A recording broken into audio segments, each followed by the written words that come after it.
this is me, your fanboy, and today's video is pretty obviously a little tiny, teeny, weeny bit different, even by like Throwback Thursday standards. So basically, I wanted to try something a teensy weensy bit experimental. So I wanted to branch out a little bit from just like video games and stuff for Throwback Thursday, because even though there's still tons of video games I want to review for it, because I think it's really, really fun, I thought I'd branch out into something else I just recently remembered that was a huge part of my childhood, and it seems like no one else is talking about. It's like they completely disappeared. So basically, it's this little toy series that they called themselves Joe Benders. And it was kind of like these little magnetic stick figure thingies. And they were toys, but also I think they could be used as like art pieces, because I've seen them used as art pieces before. But ultimately, I think they were meant to be a bit more like, you know, like toys, because they were typically sold in toy stores. That's where I remember them from. And they are a throwback to me, definitely, but I'm wondering if it could be a throwback to you too, since it said that millions of them were sold, so surely someone else has to have a memory of this, right? So yeah, I just wanted to talk a little bit about it, a little bit about the history, and maybe why it might have been retired, even though I personally think they're super charming. And sure, they aren't like the most like expressive toy. I think that's kind of the point. And so I would love to talk a little bit about it, and maybe even some of my favorite of these like little bendy boys, because I think that'd be fun. This video I'm not gonna make a lot of videos like this, I don't think. I think it could be fun, since on days like this where I look mega, it would be great, so I don't have to feel guilty about not showing my face, because I think it works with this. It'll be much more edited than like a normal video I do, but I think that could work. I don't know. Future me will see, because I know editing is not my strong suit. So hopefully I manage to do something decent. I hope. I'm sorry if it doesn't look great, but maybe it does. I don't know. I can't see it. So yeah, without like me rambling on anymore, I'd love to talk a little bit about these little bendy boys that are called Joe Benders. Joe Benders were made back in October 1999, or at least that's when the first draft of them was made for probably the first time. The creator of those bendy boys is named Steve Walterscheid. Walterscheid? I'm not entirely too sure, so I'm just gonna call him Steve. He worked as a bar manager, and he tinkered in his part-time, not pastime, that doesn't make a lot of sense. Apparently at a company party, he decided to show a couple of his creations he made while tinkering to a couple of his friends.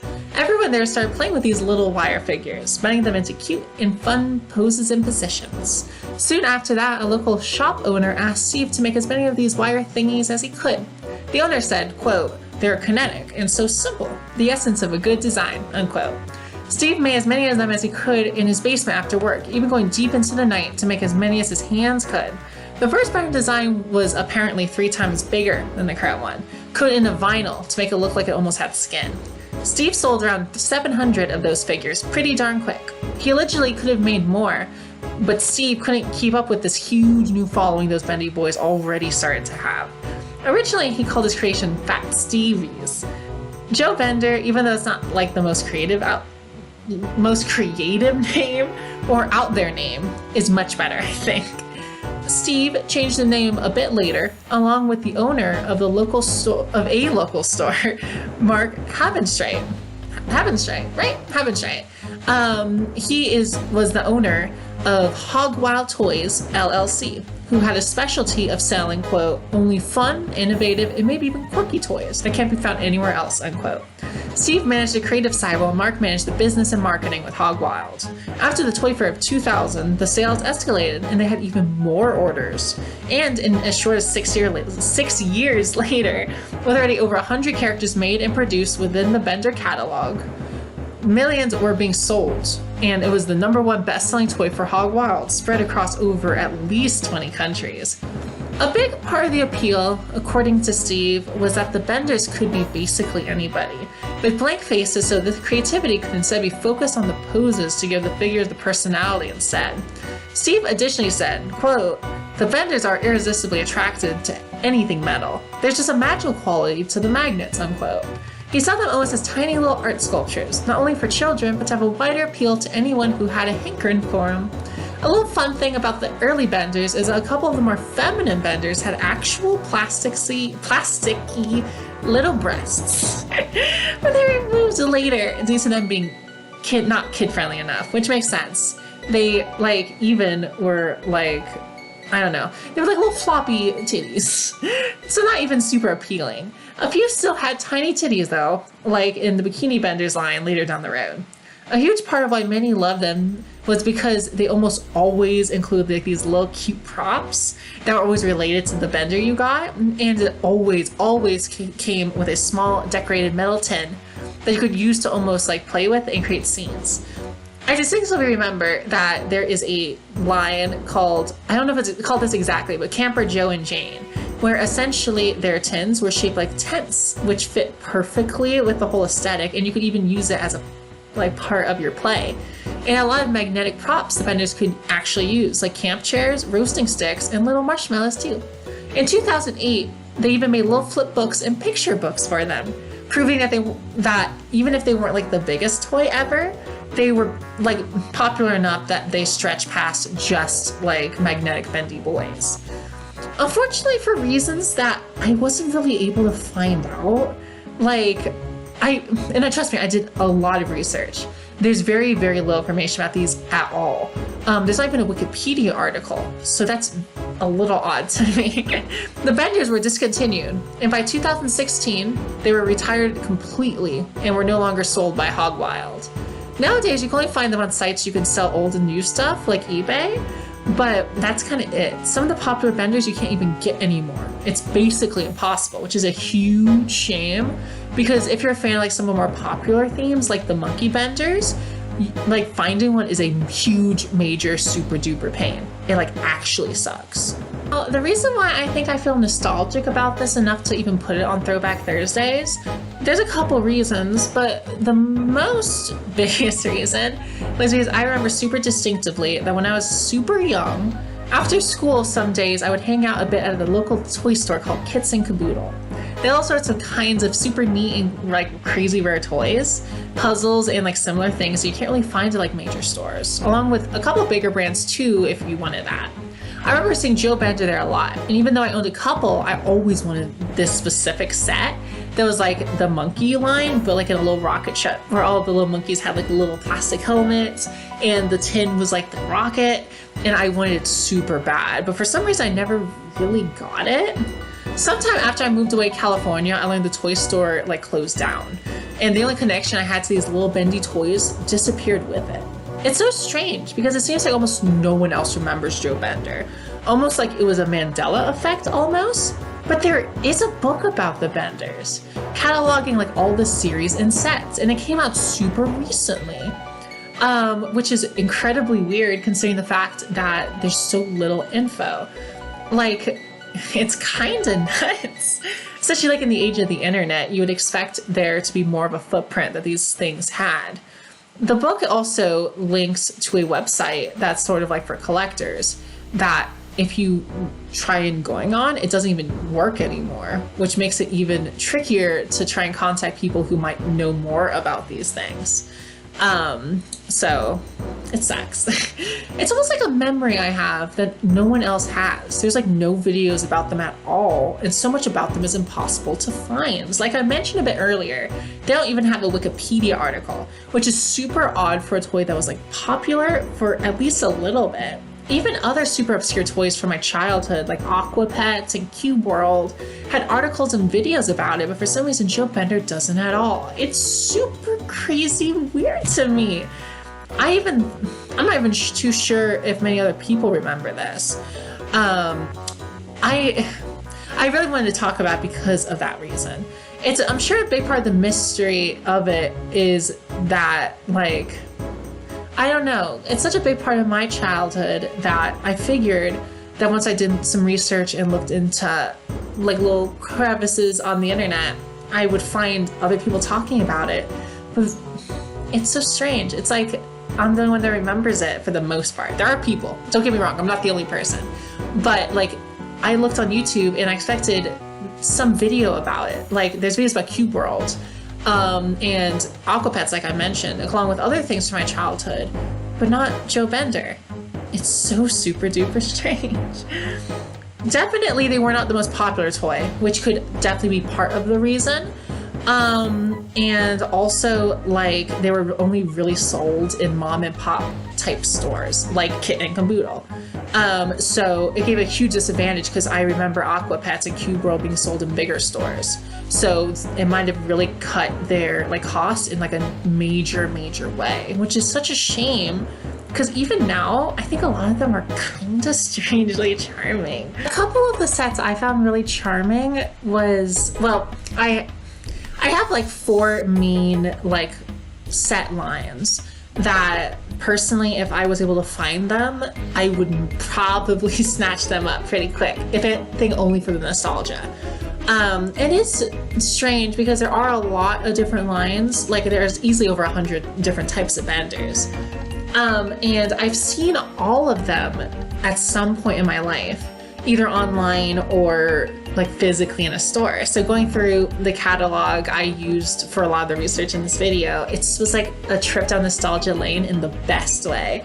It reminded me of, you know, simpler times when I was a smaller, less hairy me. So anyway, my favorite like benders, not in any particular order, the one I would adore, I would love, is the Christmas ornament benders. They are a line that, as the name kind of implies, they came in these little Christmas ornaments, like those little tins that had like a little display, like cutesy art piece on the front. And they were, of course, very Christmassy. And for anyone who knows me, I adore the holidays. So I would love these, and I would probably actually put them on my tree if I had them. That's how much I would totally super buy this set. Like, they're so cute. With my favorite of the set being the reindeer, obviously. Dino benders are another line that I remember from my childhood, but I'm not exactly too sure if I forgot one. I don't think I did, but I really like them because as a video I made not too long ago mentioned I still super love dinosaurs. They're some of my favorite like just things ever, and I loved how the animals looked most of the time in the Joe Bender like style. So I definitely would have loved to have a couple of those because they're just strangely cute in a way. And my favorite is the T-Rex. Even though the T-Rex is not usually my favorite dinosaur, I just love how it looks. I would love to have like one of those as like a little piece like on display in my room. It'd be so cute. The monster benders are a line that I adore. Honestly, I think they're one I would also buy like immediately because like, as you guys know, I literally just said it, is I love the holidays. And my favorite holiday is actually Halloween. And they're so Halloweeny and so cute. Sure, there's not, honestly, like compared to minifigures, I think that and of course minifigures there's way more selection there, and they've been out way longer. But even just like the general themes they picked for the holidays, even early on, I prefer some minifigure styles. Like for example, I would have loved a pumpkin-headed like Joe Bender, or just Bender. I don't think that you say Joe Bender when you're talking about just like a general one. I think Joe Bender's just the name of the brand, maybe, and it's the name of the main character. He's in like most sets. My favorite Bender actually is either the Mummy or the Frankenbender in the set, which is a little odd because typically I'm not the biggest fan of Frankenstein and like the aesthetic of it Halloween wise. But oh, I love the way they look, and absolutely I would love to display them during the Halloweeny times. It'd be perfect. Now, the only one that I liked that isn't really part of like a set, but it's kind of almost by itself, is the UFO Bender, which is like this little green alien, which actually I would think contradicts what I like about Joe Bender is how they don't have a face. I almost kind of like that. It's very stick figure-y. And I adored stick figures as a kid. Like, I might talk about it on Throwback Thursdays because I think it actually is something a lot more people remember. but there was these stick animations I used to adore as a kid that were like the stick figures would fight, and they were often really graphic, and I just thought they were the coolest thing. And Stick Page, I think, is the name of the website that had a lot of them. So I would love to have a throwback Thursday about that at some point if you guys might be a little interested. So, but what I liked about Joe Bender is that often they didn't have a face. It reminded me of stick figures in that way, and the design, of course, is very stick figure-esque. But the UFO Bender does have a face, but I feel like it still looks charming on the UFO Bender. I do really like it, and a big selling point to me with it is it's glow in the dark, which I love that. One of my favorite minifigures of all time is like the Ghost minifigure that they've been using actually for a while. And the one, especially the one that glows in the dark, I love that. And even though I don't have that in my minifigure collection right now, it absolutely is at some point, I can promise you. Joe Benders are just a toy that I'm almost sad to see has no following really, and is almost forgotten about nowadays. Sure, the toy has been like discontinued for a very long time. Like, I'm not exactly too sure where, but definitely like around 2006 was like a hard killing for the brand. But even despite that, it's like I still find them very charming and cute. And they're magnetic, which is very different from a lot of other toys. I really enjoy them, and it's such a shame to see that there's never really been a toy like it, I don't think. It's so unique, and I'm not exactly too sure what caused it to be axed. I mean, I'm sure there's reasons. Like, there's probably things behind the scenes. Maybe the manufacturing cost was too much considering the fact they are magnetic, or it's like maybe it wasn't selling as good. I don't know. There's so many mysteries revolving around it, and even with my research, I wasn't really able to find it out. The big thing I'm using research for is a book. And considering the fact that I bought the book and I have a physical copy of the book means I really wanted to do the research right. And it's the Joe Bender Collector's Handbook. And it is definitely, it's helped a lot, but it isn't that large. Like, it's only around 50 pages or so. And considering the fact that that's really the only surviving like Joe Bender like source of information is super strange, and I wonder what's behind it. Could it have been like a cover-up, like a conspiracy?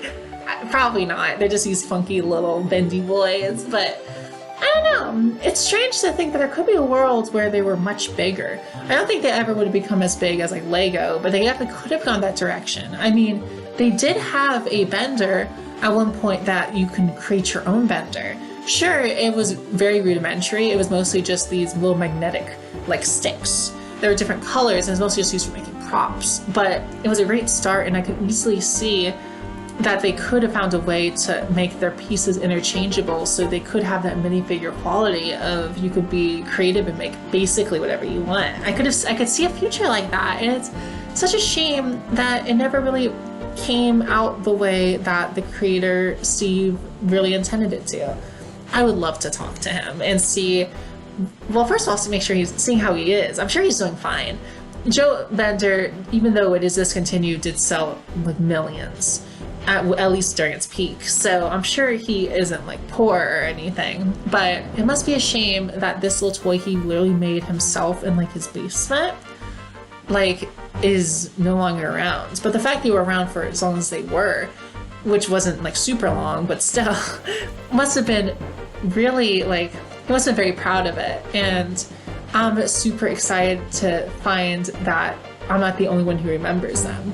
Because even though they weren't like my favoriteest toy, I remember a very distinct place for them in my heart, in my childhood. I remember actually when I was young, when you could like buy every one, I added every single one to my cart, and I saw it was a little over $1,000 to buy every single one, and I was like, I'm gonna save up and I'm gonna get everyone one day. And nowadays, when I could actually afford that, where it wasn't just some like faint, like faraway dream, it's such a shame because now I can't. I could never really do that, even though this video, it does actually make me want to maybe go out and get a couple. Not the whole collection. That's not even possible anymore, I don't think. but it's like I've seen them here and there on Amazon. Well, actually on Amazon. I think I've seen one on Amazon. I've seen them a lot more on eBay. And I would love to get some of my favorites. I already looked and they don't have the rockets and the monkey. I think that was a very popular set, although I think it was very expensive too. So maybe that could be a reason why it wasn't around for too long.